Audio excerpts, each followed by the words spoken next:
So we're going to be talking today about how elite security companies help to really align that of sales and marketing for significant growth. And as I mentioned, this is a two-part series. So really quickly, a little bit about us. We've just turned 15 years old. We're part of our industry's biggest associations. Our industry is much better off when our associations are flourishing. And we work with the entire ecosystem, right? We work with that of security companies, integrators, guard companies, fire alarm systems, and we also work with the vendors that support the channels. In terms of the things that we do, it is digital marketing uh, across the board. But that's not what today's all about. Today is all about my good friend Dean. And really quickly, for those of you that don't know Dean, Dean's got all the accolades. Dean is everywhere. He's at all the big industry events. And for those of you that know Dean, know that this is a true honor for me to be sharing the stage. And by the way, I don't think that you and I have actually shared this stage before, but hopefully this will be the first of many. So Dean, maybe you can share a little bit about your background, your experience. And one last thing that I'll just share. This is very important. If you're not connected with Dean on LinkedIn, please scan this QR code so we can keep this conversation going. So Dean, maybe you can share a little bit more background about yourself, please. Be happy to, David. And first, let me say thank you for having me on stage with you. It is our first time together, and it's fantastic. Been looking forward to this for quite a while. And thank you to the audience. There's a whole lot of friends out there, and it's good to have you there. For those that we haven't met, I look forward to meeting you in person soon enough. And we'll make today our intro. How's that? So about me, I've grown up in the industry. Started off as, wasn't even a technician in our company. We didn't believe in apprentices. We believed in gophers. So you'd go for this part and you'd go for that part. So I grew up doing that, worked my way through high school and university as a technician.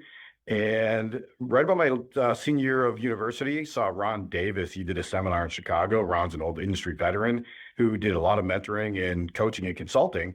And I really saw where the industry was going. He was a big advocate of RMR, recurring monthly revenue, and it hooked me.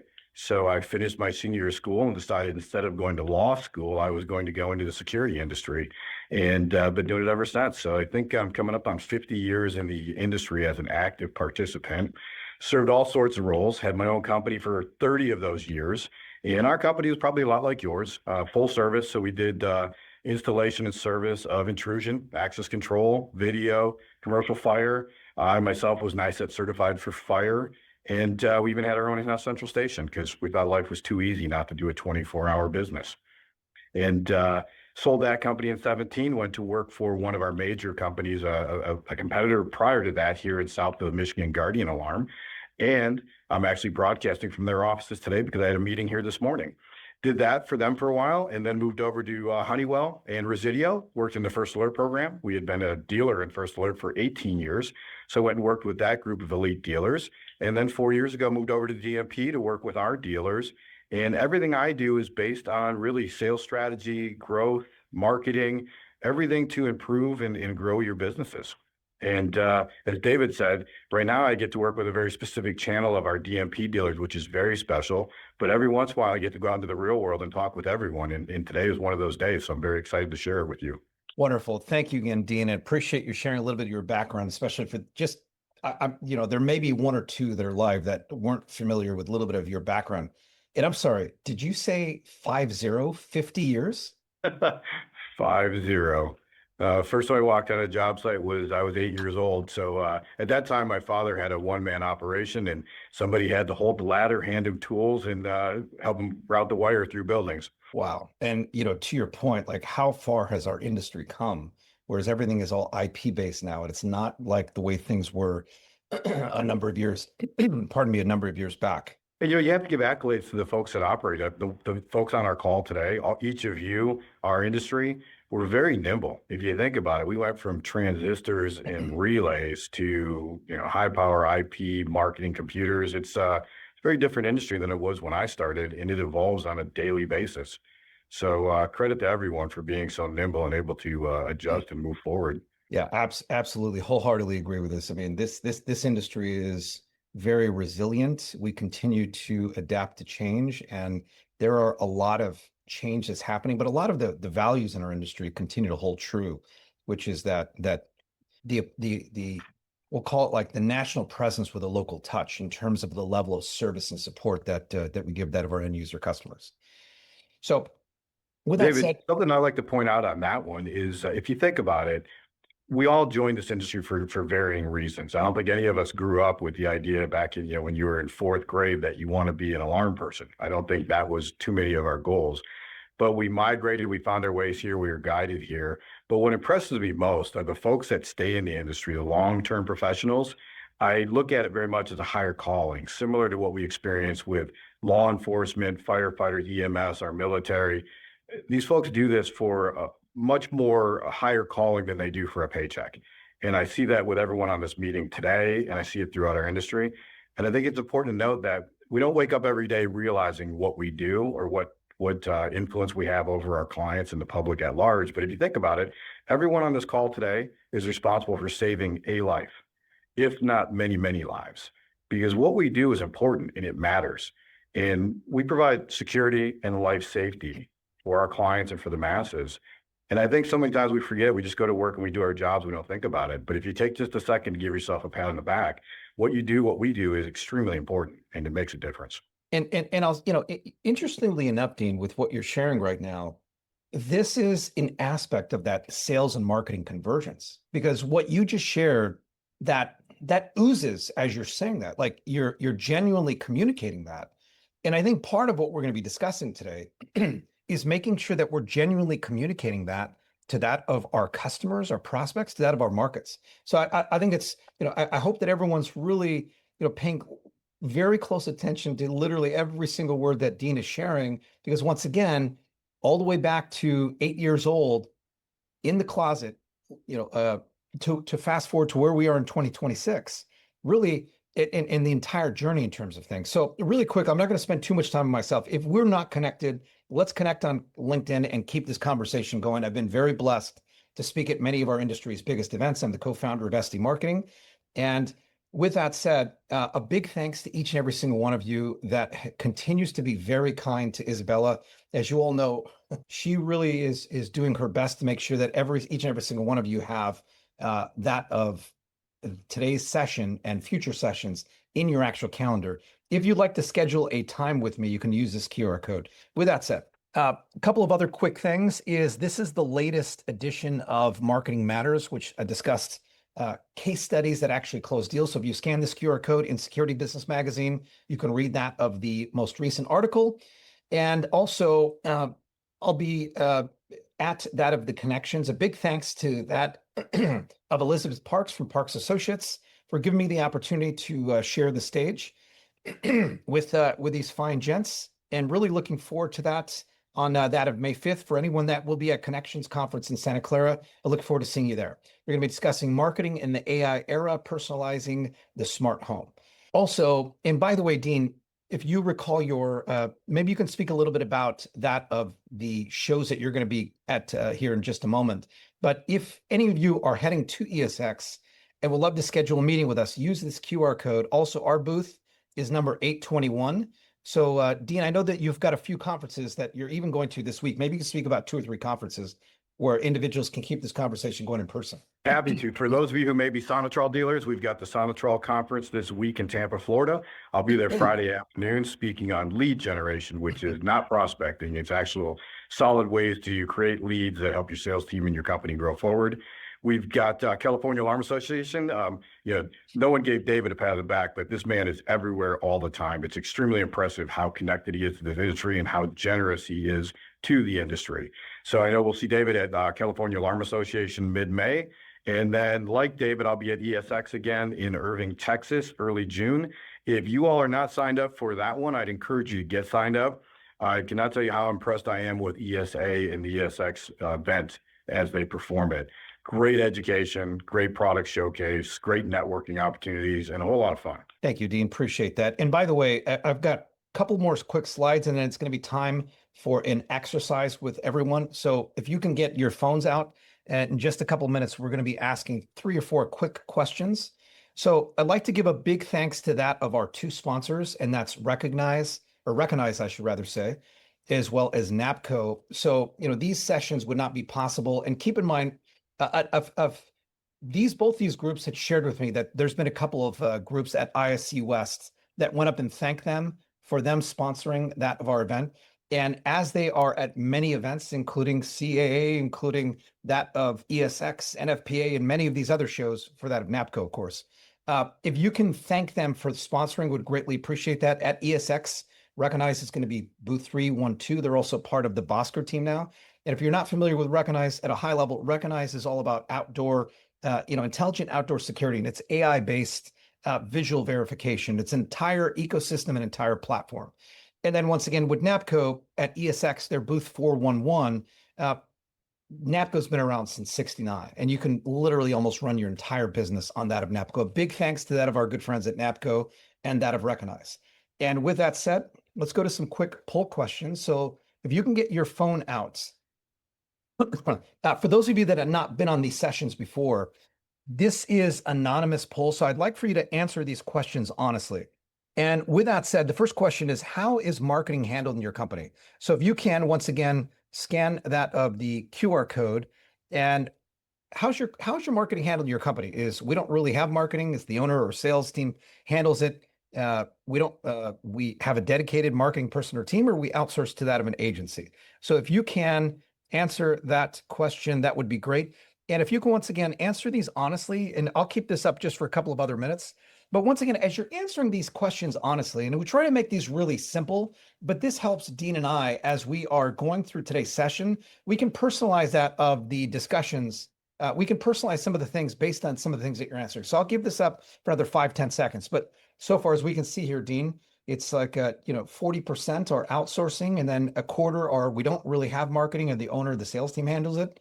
And then we've got about 10% whereas we have a dedicated marketing person or team. So we'll give this just another another few seconds or so. We'll move on to the next. So I really appreciate everyone engaging and answering these questions honestly. Okay, so 3. Yeah, this is so helpful. Thank you for sharing. Yeah, so once again, we've got about 40% there, owner, and then we don't really have marketing. I see Kayla put a comment in here that she wishes this was multiple choice. It takes both our team and the network with SD. Well, thank you, Kalia. You and team Kimberlite Sonatrol. Okay, my daughter's going to give me a hard time, and I know most of you can't see me, which is probably a good thing, but I'm going to do a really bad job at giving you a heart, so a real one. So thank you, Kalia. Appreciate that. Okay, let's go on to the next question. So rank where most of your leads are coming from. So this is going to be your rank. So as you're in your mobile phone, you're going to see, you can move this. So you can move this. I know it's a little different from the multiple choice, but is most of your leads, are they coming from word of mouth referrals? Are they coming from leads that are generated by the sales team, or is it from direct marketing efforts? So if you can, once again, if you move these up into that box and then order them, that will be very, very helpful. Hey, Kalia, no multiple choice on this one. Exactly. Okay, so we'll give this just a sec here. A couple. I know this one's a little different from that of the others. The other two are multiple choice. So as we have a few individuals that are adding to this. Okay, so it's not surprising. What are your thoughts about this, Dean, in terms of some of the initial results? Word of mouth referrals leading the charge. Well, certainly, fortunately for me, it's been fun. Like many of you out in the audience, I spent 30 years in my office building my company, sort of with blinders on, with a whole lot of help from the industry. But most of our work, 90% of it plus, came from referrals, and I stress it was unsolicited referrals. I couldn't claim that we were really good at creating our own referrals. We were just really good at taking care of business, taking care of our clients, and in turn, they took care of us. So my tagline at the time was, if we take care of our clients, they'll take care of us. Meaning we make sure that we provide the best service, and they'll send over leads and referrals. So I'm very familiar with that. In my new role, I get to visit clients all around the country, and it's been a whole lot of fun. So thousands of dealers, been in their offices, met their team and their staff, and it's pretty uniform across the industry that 90% of our referrals are unsolicited, and it's probably 98% of our marketing effort is the unsolicited referrals. So the nice part is we've grown this industry for 60 years now on providing great service and receiving referrals. The question I always ask is, what if we took an active approach and we could double what we get out of unsolicited referrals? What would that do to our business? And to David's point earlier, for me, it's never about just making a sale. It's getting the word out that we provide these life-saving services and that we can help people protect their property and their lives. And how do we get to more of them and do it more efficiently and effectively? Yeah, How's that for a long-winded answer to a really easy question, David? Oh, no, that's incredibly helpful. And Dean, one quick thing before we go on to the next two questions is this does not surprise me, first thing, in terms of this exact order. This is what I would expect. And I would imagine, I don't want to speak for you, Dean, but I would imagine you'd agree with this in terms of this. Now, what would happen if this were to shift on its side, 180, which is the way, and that's the whole point of us having this discussion. Whereas perhaps we have, direct marketing efforts, leads generated by the sales team, and then word of mouth actually being number three. That's where we get into like the trifecta of things. These are some things we're going to be talking about at a high level today. And next month, we're going to get in deep dive into this because, part of, once again, as you mentioned, this is the how our industry has been built over the years. And the problem with word of mouth and referrals is, and I know it's hard to see me, but it's peaks and valleys.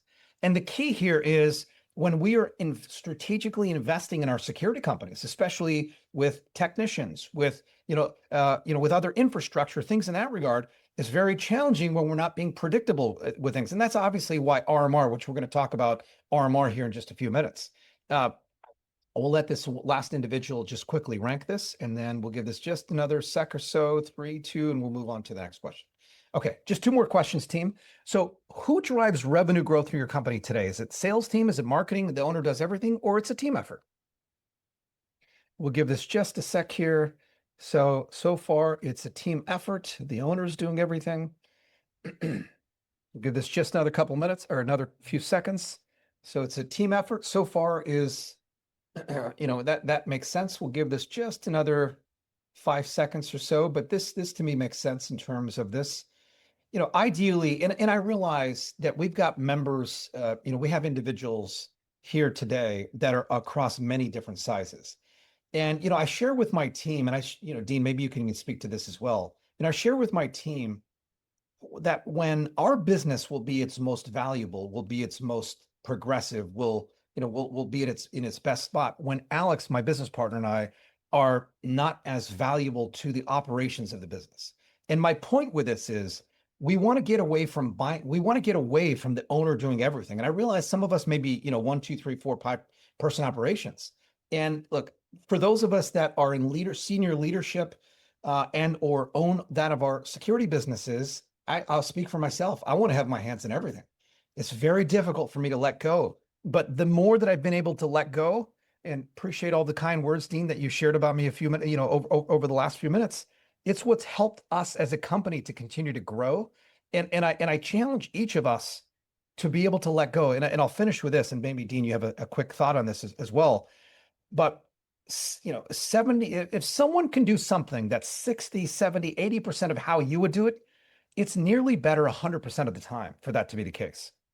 Yeah, you come down to scaling and being repeatable. So if you can pass that through the entire team, now it's repeatable. If it's all in the hands of 1 or 2 people, senior leadership, ownership, how do you train that? How do you repeat that? The two things that come to mind, David, is we see 80% is team effort. And I do believe that it's a team effort, but I also look at what I call heroic effort. There's a whole lot of people out in this call today and out in our industry that they're wearing 5 and 6 hats. And they put in the extra effort, go above and beyond, and the businesses wouldn't succeed and flourish without their efforts. But how do we pass that down to other members of the team? How do we scale it? How do we grow it? It's always been a challenge. And when it comes to selling, I've coined a term that I call team selling. So many times we rely on either the marketing efforts alone or the sales team or the sales individual alone to make the sale. But it really is a team effort. And to some degree, we do it. When we provide high levels of service, when we answer the phone on the second ring every time, that drives referrals. That is part of our marketing. It is growth. But so many times I see where we rely on the salesperson to make a sale. And whatever that person sells is what we install and service from there forward. But when we can take it to the team level and have the service technicians help in the sales process, help the scheduling person that they get involved in it. So sometimes it's just really simple as asking questions. Hey, I know that David talked to you about the intrusion system. Did he mention that we also do life safety? Did he mention that we also do access control? That simple question from the person that's arranging the schedule or from the service technician on the day of install or service can go an awful long way. And I think everyone on this call would agree. We know sales and marketing, but we also know, let me ask it this way. For those of you on the call today, have you heard the statement that technicians are our best salespeople? And most of us would say yes. And I call it a fallacy. I think that technicians are our most effective salespeople, but not our best salespeople. And I know it's parsing words, but most technicians are terrible salespeople. They hate to talk to people. Sometimes they don't even keep eye contact. But if a technician tells you this is a good idea, typically your client or your prospect will do whatever the technician tells them to do. So when we talk about that team effort, if we can enlist the service and the install technicians in the sales process, we can bring our efforts up by 25, 30, 50% right there. So definitely team effort goes a long way. 100% could not have said that better myself. Thank you, Dean. So last question, team. How aligned are your sales and marketing efforts? So marketing and sales are completely separate. Marketing supports sales, but they don't coordinate regularly, or marketing and sales are well aligned and they work together. So let's appreciate once again everyone answering all these questions honestly. The other thing, by the way, team, is as you answer this, see how your counterparts, how your colleagues, in some cases your competitors, or indirect competitors or colleagues throughout the country are answering this. So how aligned are your sales and marketing efforts? What you see as an early trend here, David, is that marketing sales are not well aligned typically. And it's, and as much as it hurts me to say this, marketing is not at the forefront. It's all about sales, and justifiably so. But this is the whole point. And as we, over these next few minutes, as you share some examples and stories about how, when these are aligned, how things can be a force multiplier. And then once again, next month, we're going to talk about some of the specific tactics in order to achieve those types of goals. So we'll leave this up just for another 5-10 seconds, and then we're going to quickly move on. But yeah, so once again, only about 10%. So well, we'll call it now 19% are in fact aligned and work together, but 4 and 5, if not a little more. So, okay. All right, perfect. So with that said, let me quickly go back here. I've got and I'm going to zip through these, but I've got just a couple of quick slides just to help set the stage. So today we're going to talk about strategy and framework, and next month we're going to talk about the actual tactical execution. So keep in mind, when we're talking about, we're alluding towards the disconnect here between that of marketing's role and sales role. Like generally speaking, marketing, and the list goes above and beyond this, but marketing's role is to generate leads, build our brand, run various campaigns offline and online, build our websites, doing search engine or search, we'll call it these days, search everywhere optimization, run digital ads, email marketing, creating content, print materials, the list goes on. And by the way, and I know we answered this in one of the poll questions, some of us outsource this, some, the owner of the business runs all this, and some, we have an in-house marketing team. Whereas on sales, sales is in the field, perhaps on the phone, on Zoom, dependent upon our role in the security ecosystem. And we're bringing in new customers, and we're marketing to new, meaning we're selling to new prospects. Where, I think, Dean, you had shared this a little earlier. We are, a lot of our business is coming from our best prospect, our existing customers. So we're speaking with existing customers and layering services, things in that regard. But when we look at the gap, there's no shared data. There's not shared goals, shared definition of what a good lead is. And the list can go on and on. The other thing to take into consideration is when we look at that of the revenue engine, what's working versus what's broken. Let's start off on a broken front, then we'll focus on that we'll finish on a positive note. So there's two separate islands, right? Meaning marketing and sales are on separate islands. So they're each perhaps blaming each other. Well, the leads aren't, any good. Well, hey, wait a minute. We're not getting the leads on or things in that regard. We don't have shared data or shared goals. And the result of this, perhaps dependent upon your size, can be, 4-figure, 5-figure, 6, and even 7 and 8-figure type opportunities that are left on the table.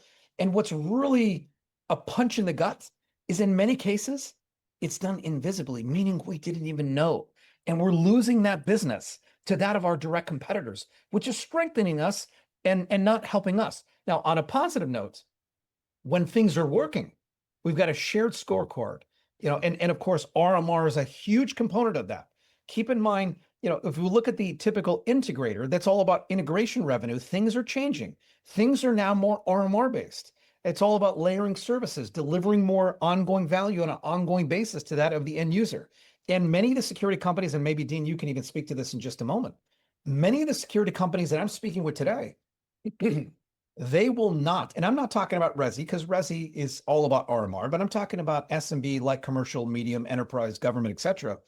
Some will not even bring on business if RMR is not attached to it. And I'm not telling you how to run your business, but this is how some of your competitors are running their business. And there's regular two-way communication. It's not one-way communication, it's two-way. Because keep in mind, we want to make sure that marketing is feeding sales and sales is informing, and that conversation loop is bi-directional. It's going both ways. I don't know, Dean, if you want to add anything to this before I move forward. So the one thing I would add, David, is you're very much an expert and close to the ground on this. For those of us normal people, marketing is very much a mystery. It's sort of, it's something we hope works, something we guess might work. We rely on experts like yourself, or we take our best guess and our best effort. And I think it warrants the question is what do you want from marketing? And it sounds like such a simple question, but do you want to generate leads? Do you want to generate sales? Do you want to present awareness? They're very different things. Do you want to create a new channel you don't currently have? Do you want to make the sales team more effective? So as we go through the conversation today, I think it merits that question is always, why would we do this? What's our goal? What's the end result of our efforts here? And so many times when you talk about it being disjointed, marketing, their focus is on generating leads. Well, if I'm a salesperson, my biggest concern, yes, I really like having leads come in, provided that they're good quality leads and they're relevant. What I really want as a salesperson is the enhanced ability to close sales. That's what I want. Right. So if marketing just providing leads at any cost, that may not really serve the purpose of the sales team. Yeah, and to your point, I'll finish with this as we move forward. With conversations that I have with groups, with security companies, it's to your point, not all leads are created equal. And this is where, once again, because like, for example, marketing is looking at things from the numbers perspective. And it's like, hey, wait a minute, I'm doing a great, I'm not going to, ROAS, which is return on ad spend, or a return ROI, return on the marketing spend, or return on the investment. But it's like, not all leads are created equal. And, to Dean's point, awareness, leads, sales, all three things are very, very important.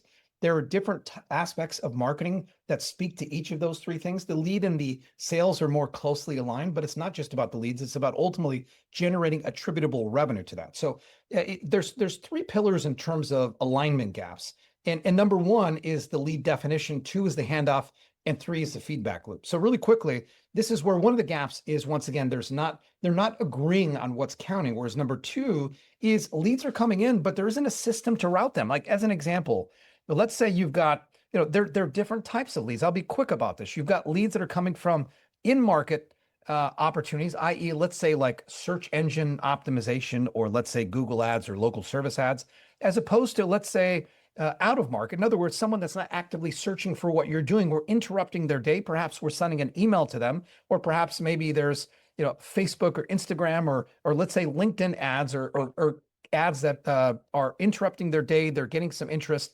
And let's say a lead comes in and you're busy and you forget to follow up with them until 6 hours later, the next day. Perhaps they've even forgotten about you. They've moved on to someone else. I mean, there's got to be that proper handoff. And then the feedback loop. And I'm not going to get too long-winded on this, but it's the key is that I keep repeating myself, but this is really important. Things that we see is that bi-directional communication. And I would even go things a step further to have individuals in your marketing participate on some of your sales-based activities so they can hear some of the things directly. What are the objections?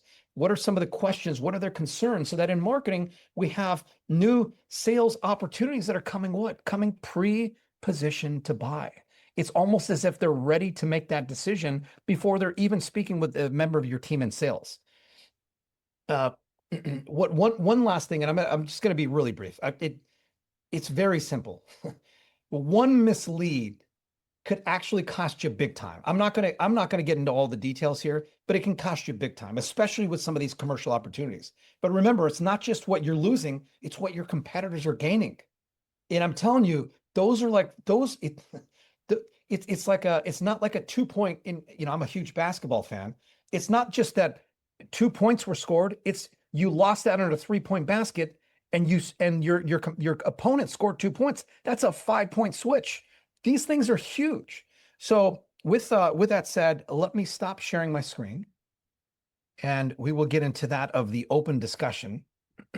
So Dean, you've worked with hundreds of security companies and owners, sales, operations, marketing across the entire country. So when you walk into that of a company, whereas let's say, marketing and sales are aligned and they're working well together, and there's that real alignment, what does that look like? And what's different about those types of companies versus ones where you've come in and things are disconnected? All right, let me start in reverse of your question, if that's okay, David. So the Please. majority of the companies I see, which is 85% of the companies, they're what we talked about earlier. They're really good operators. The person that started the company probably was a technician or administrator and not a salesperson. They really were good at taking care of their clients. At some point, they felt they could do a better job than where they were at. They started their own company, and they started it without any real experience in marketing or sales. So that is the majority of the companies I see out there. So they're really good at what they do. And because they're really good at what they do, their clients tell their friends and their relatives and their colleagues that they should go do work with David because he's really good at what he does. Then there's the flip side. There's those rare companies where they've figured out either one or two of the essentials. And what I mean by that is some companies have figured out how to market and how to drive those leads that you were talking about. So they can get out there, they find out a way to market, they get those leads coming in, whether it's SEO or television or radio, they've got it dialed in where they can produce leads.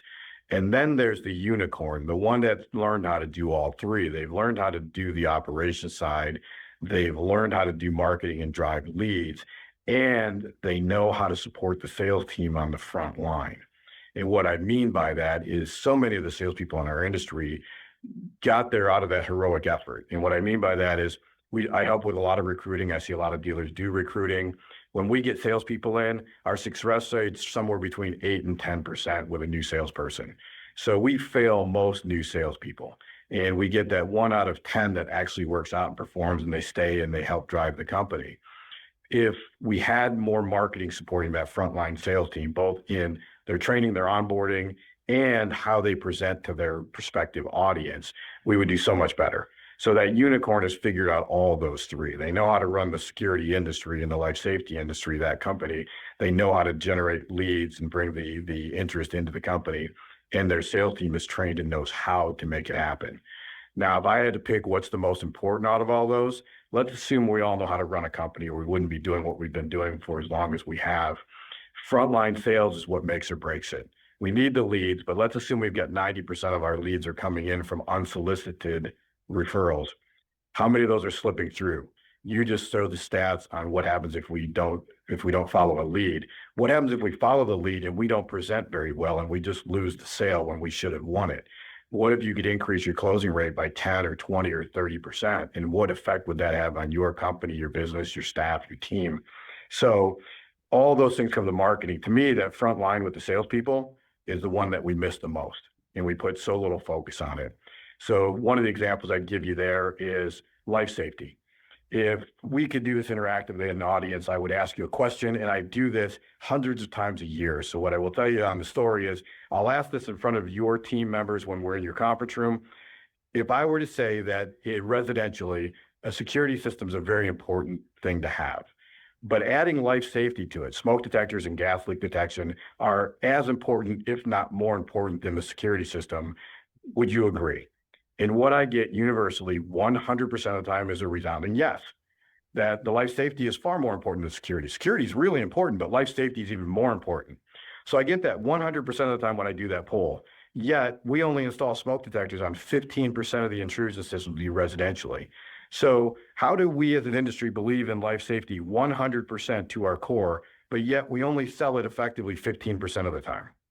Now, part of it is that we're just not adept at it.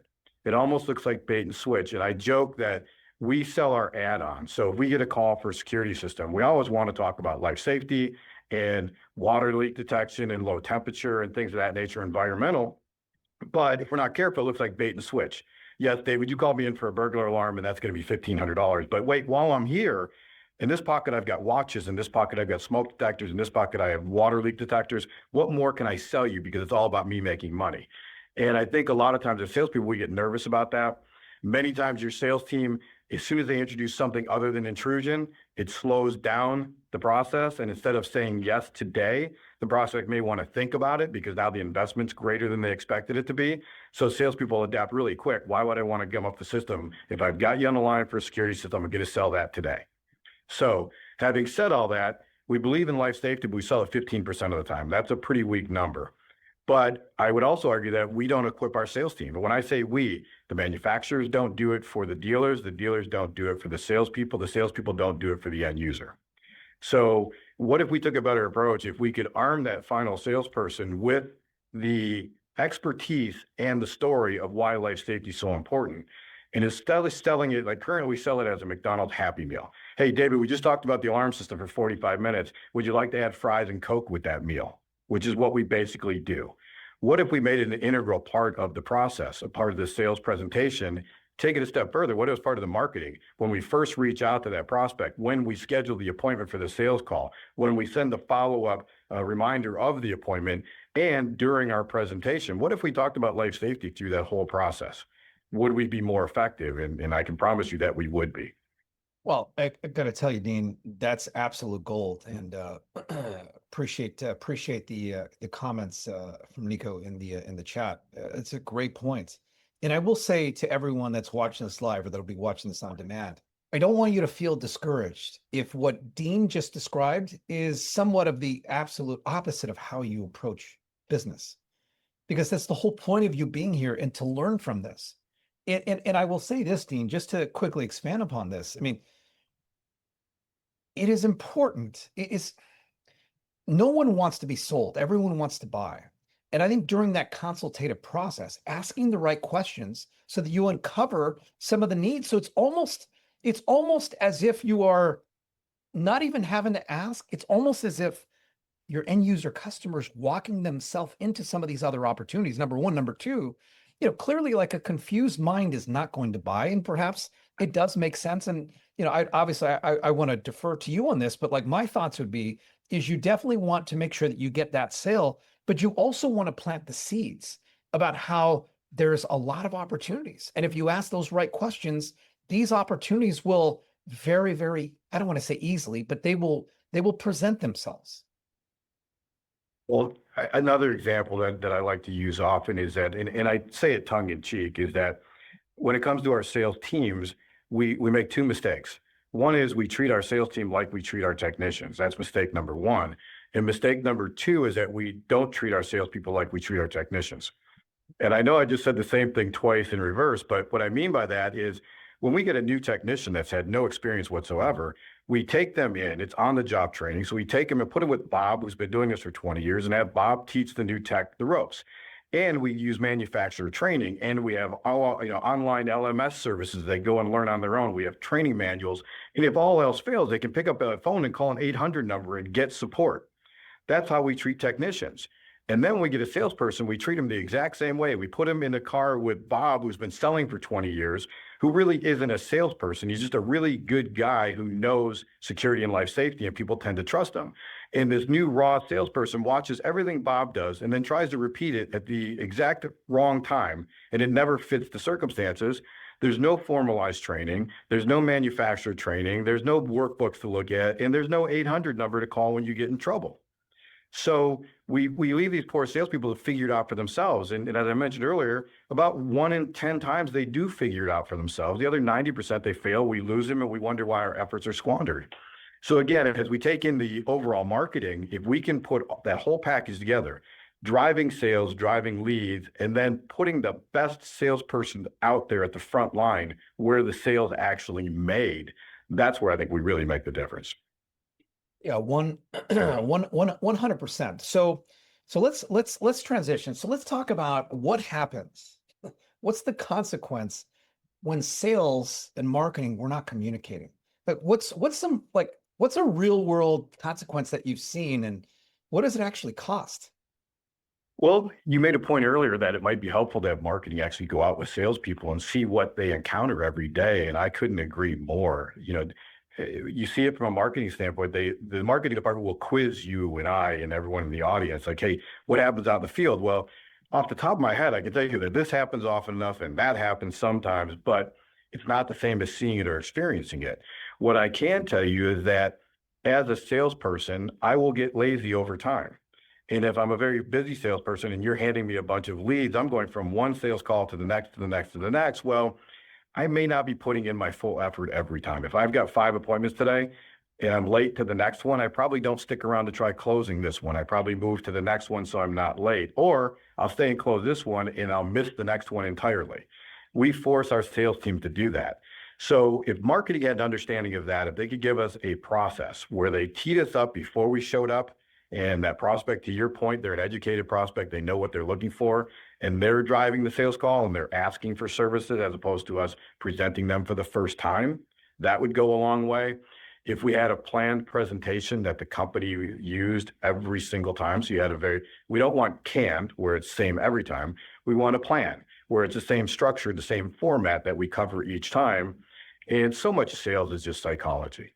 So you build it around the psychological points that work with your clients. You bring them in, you ask intelligent questions. Hopefully we provide equally intelligent responses and solutions to go with it. So if marketing were involved in that process, not just from the surface at 30,000 feet, but integrated through the entire process, that's what I look at as integration. And to answer your question, what happens when it's not and we're disjointed? Well, we tell marketing we need to sell environmental protection. We want to sell water detection on every commercial and residential system we do. So if we're doing 50 installs a month, we want to present it 50 times a month. And yet all we get out of marketing is a cut sheet telling us that the number one insurance claim in America is water leak. And we have this little thing that will do that. We'll detect it. And that's what the salesperson's left with. And again, if that 10% of the salespeople are really good and adept at telling their own story, they can probably sell that some of the time. But to your point, what if marketing was integrated right from the beginning, that you pointed out that this is what we do. We don't just do standard security, so to speak. We do home protection, business protection, and part of that protection is environmental as well. And this is what it means to you, and this is what it will do for you. A little bit of storytelling goes a long way. And it's interesting what you're sharing, Dean, is it's all about the story, because these stories stick. They resonate with that of the audience. And one of the things that you and I were talking about as we were prepping is you and I had joked about how but you tell the story much better than do I. So I'd prefer for you to tell the story in terms of, perhaps let's say, you and we've got one of our, let's say XYZ security company hat on, and we're coming or going, and a competitor's coming and going and say, uh-oh, what's going on here? So maybe you can share a little bit about that story in terms of one of the big issues with when that of not not knowing that we do certain things and what the cost of it. So what David's talking about is, and I'm sure you all in the audience can equate to this. You go back to visit your client. You've had them for a client for 3 years, 5 years, 10 years, and you've got them for an intrusion system in their business.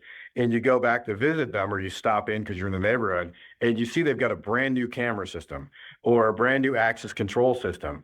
And you're looking at them like, how come you didn't call me? And you try to do a little more tact than that. But the first thing they say is, I didn't know you did cameras. Now, you'll see on the header above my head, it says that we do intrusion access control video. And I put it on everything I do, just like you do. It's on your vehicles, I'm sure. It's on your website. It's on your business cards, probably on your letterhead, on your invoices. We put it out there, but clients forget. They associate us as the burglar alarm person. So that's what they call us for.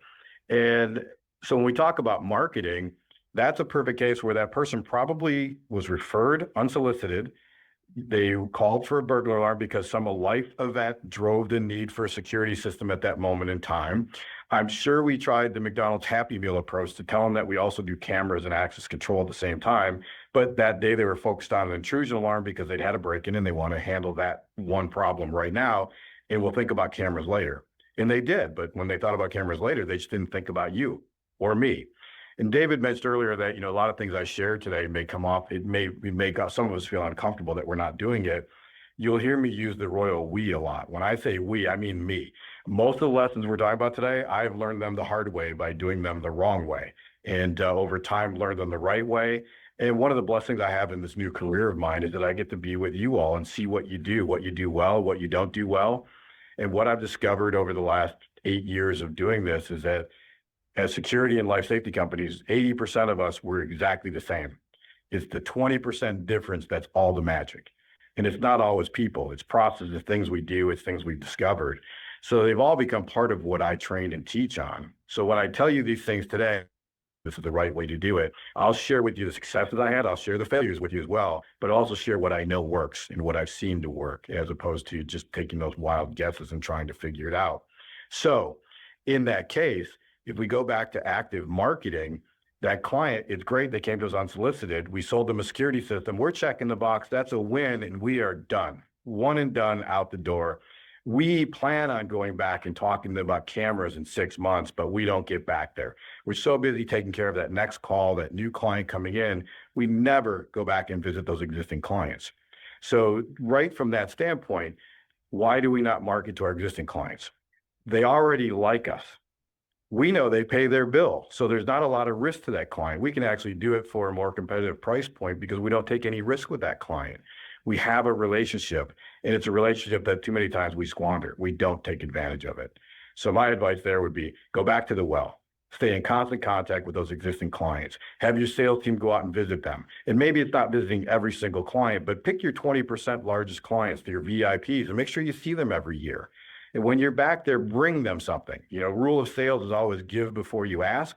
Make sure you bring them out their call list, their zone list, their user list. Go through it. Make sure everything's up to date. Give that to them. Provide them with a service. And while you're there, do a visual walkthrough and take a look at their security system. Is there a Mylar balloon tied to a desk right in front of the motion detector that's probably going to cause a false alarm in the next couple of nights? Did they build a partition in front of the motion detector? Is it hanging off the wire, not as intended on the original install? A visual inspection can uncover so many of those things, which is a benefit to your client while you're out there.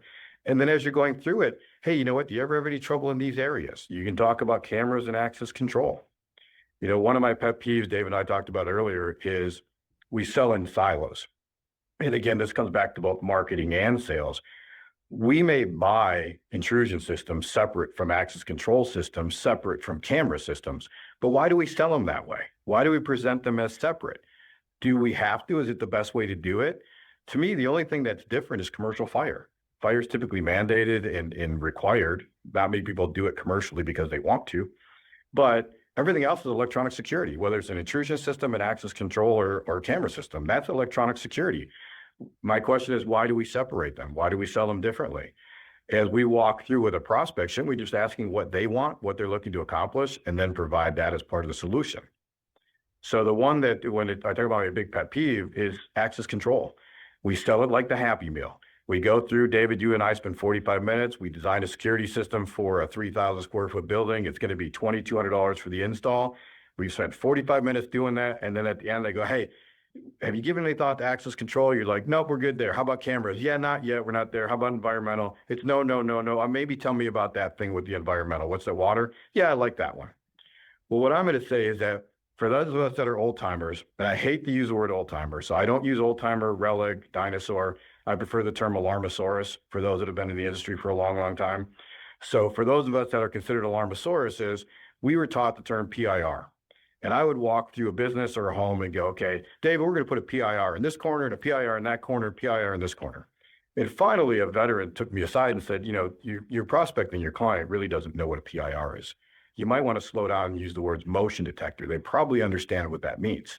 And the same thing with glass bricks. We would call them acoustic or shock sensors. Instead of just saying a glass brick sensor would be ideal for this room. I would argue that access control is very much the same as a PIR or an acoustic sensor. Because when you talk about access control, what does that really mean? To your prospect, I'm going to tell you it goes right over their head, because what they do know, they know what keyless entry is. They know what that badge thing is. They know what that swipey thing is. I would bet you'll be more successful asking if they want a swipey thing than if you ask them if they want access control. So my question back on that one is, why do we choose to separate them? Wouldn't it just be easier to ask a person? So like David, the conversations that I train on is we just talked about that alarm system. Been at it for 45 minutes now. Hey, you mentioned earlier you've got 25 employees, David. Is that right? So I'm going to guess today's environment, you must have a turnover of 5 or 6 people throughout the year. So you're calling a locksmith out 5 or 6 times. I'm guessing probably $400 every time they come out. So you're spending about $3,000 a year on locksmiths. What if I can just make that go away for $25 a month? Our security systems are extremely intelligent. All I'm going to do is add an electric lock to that door and this reader that looks like a swipey thing. You can have cards or different types of badges, and your staff will now use those to come and go. But the better part for you is you can restrict their access, control their access, and turn them off anytime you want. You're in full control for $25 a month. You'll never have to call a locksmith again. Now, I'd argue that's a lot better than the McDonald's Happy Meal going, David, would you like to have access control on your security system? I got to tell you, Dean, I know I've referenced more than once in the chat that what you're sharing is absolute gold.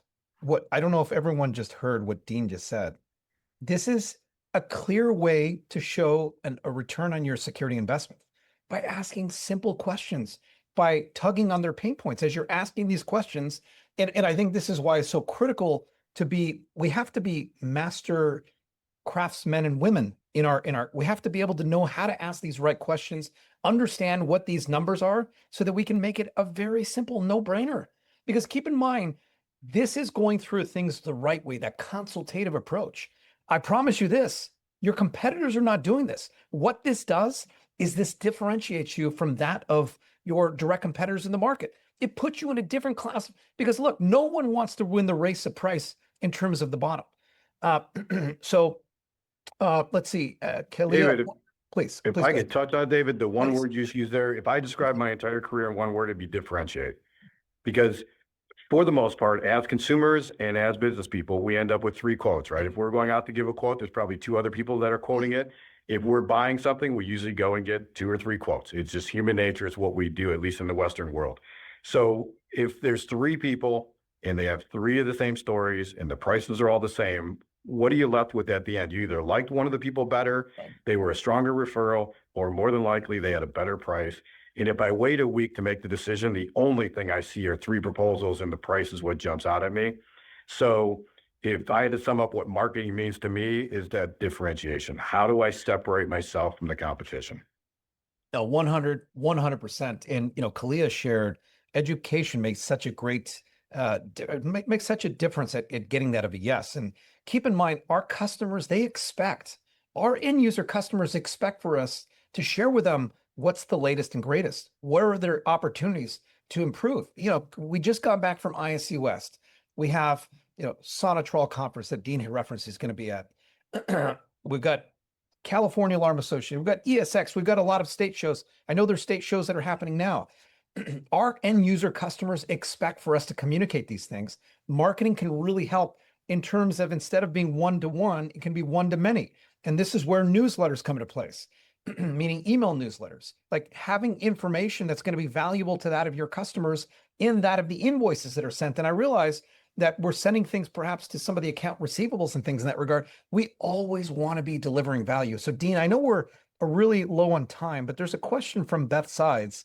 I have my thoughts on this, but I'd like for you, if you wouldn't mind answering this first. How do you avoid annoyance when going back to the well? Well, I think that's probably the best question of the day. If done poorly, we will be annoying. We'll look like salespeople. So that client visit, it has to be all about your client. From the moment you call them to schedule it, to show up, to perform, it has to be about them. When you show up, it was where I said you have to give before you ask. You need to be there to help them. You're there to ensure they've got the best security service they possibly can. We know that our clients rarely ever update their call list. They never look at the zone list. They rarely ever change the user codes in their system. So when we send out a representative of our company to visit that existing client, we ought to be going through and making sure that their user list is accurate, their call list is accurate, there aren't unwanted user codes in the system. And that visual inspection, again, we don't expect them to be a technician and run an annual inspection, but a visual inspection that there's nothing hanging in front of a motion detector. There's nothing that cause a false alarm or a missed detection. The decals and the lawn signs are in place and they look good. A salesperson can do that. If they provide that while they're there, what I tell the salespeople when I train them is this should never be treated as a sales call. It's a customer service visit, 99.9%. If done properly, it will turn into a sales call all by itself. Because and again, when you talk about marketing, we create a marketing booklet and it's for that client visit. So it goes through, you ask questions of the client to get the most recent information. You review their call list, their zone list. You do the walk test. And as you're doing a walk test, this person's with you. You're pointing out things they don't have or could have. That's when you can talk about cameras. That's when you can talk about access control, controlling areas, using partitions on the system they already have. It walks into a normal conversation. So you to avoid being annoyed, Beth, you provide for them first. They're your audience. What do they need from you? Deliver that, and in the normal course of the conversation, it will turn into a sales call all by itself. Yeah, and Dean, I could not have said that better. Appreciate those thoughts. So I got to tell you, team, we are extremely behind schedule. This leads me to believe next month there's going to be even fewer slides because there's so many great things for us to share. I want to be respectful of everyone's time. Let's do this. If there's any quick questions, we may be able to address them. I'm going to quickly share my screen just to talk about next month's session, so you can get this on your calendar. I'll share my screen here momentarily, just for a moment. So if you scan this QR code, this will allow you to. I'll have this up just for about 15 seconds. And I know once again we're at the top of the hour. And I want to be respectful of everyone's time. But if anyone has any questions, we have a lot of things to cover still today. But I think we're going to save this until next month. But if anybody has any burning questions, you can ask. By the way, what I will say while we're waiting, I'm going to have this up for 5, 4, 3, 2. Who here would love to put a heart in the chat or in the emojis here for that of Dean? Like, Dean, thank you so much for that of today. You are a gentleman and a scholar, my friend. I sincerely appreciate you and appreciate you sharing these insights. And I'll tell you what, the last thing I'll just share with you, and Dean, if you have any final thoughts here, and I think that there's a question or a point from Ann we can get to here in just a moment. And by the way, Ann and John, miss you both. Sorry we missed each other in Vegas, but I look forward to seeing you both soon, my friends. But what I will say here, Dean, is, okay, now I lost my train of thought. Do you want to speak to Ann's post, which is harvesting existing customers, give and give before you ask a takeaway? Yeah, I mean, she's exactly stating what you shared. Yeah, we all know it, but sometimes we need to be reminded. And what I was going to say, Dean, is some of the things that you referenced are not, some of these things are things that only you know because of your experience. Some of these things are not necessarily rocket science, but we need to be reminded of these fundamental things. And when it's okay for us to speak to our existing customers, it's okay for us to not take the easy route and ask for the order. You know, would you like some fries and a soft drink? No, it's ask, go that extra mile, ask those good questions, be a consultant, like be a true and not be salesy, so to speak. So sorry, Dean, I don't mean to speak for you, but any final thoughts that you want to share? Well, you know, to quote our former president, George Bush, this is not rocket surgery. You're right. So much is common sense. To Ann's point, we know this. We all do. We know we should visit our existing clients. We know it in our core, but we get busy and we're busy taking care of those existing clients. So the question is always that I get back is, how do I do this? And because we're so detail oriented in this industry, we take a look at the bigger picture, the whole, and we're like, okay, I have 1,000 or I have 5,000 or 10,000 clients. How do I see them all when I have a sales team of 2 people or 5 people? It just can't be done. And there's a whole lot of truth in that. So you prioritize. The way I look at it is an annual visit's warranted by 10 to 20% of your clients. Those VIPs that you know, you and your team can sit down and just pick them off and make a list. Those warrant an annual visit, plain and simple. You've got the next tier down that they should get, if it's not annual, it's semi-annual. So you can see half of them each year. And then you've got the rest that you'll probably treat like you do now. But that's no worse than what you're already doing. Right now, you're treating 100% of them that way. So if you can treat the top 20 or 30% with kid gloves, they will drive your revenue. It won't be a 20% increase. It'll be a 40 or 50% increase in revenue. And you don't lose out to that business where they didn't know you do cameras. And you don't open the door to attrition, because when they go to the other vendor for cameras, you know that vendor's going to be trying to get the intrusion system from them as well, which is going to create attrition for you.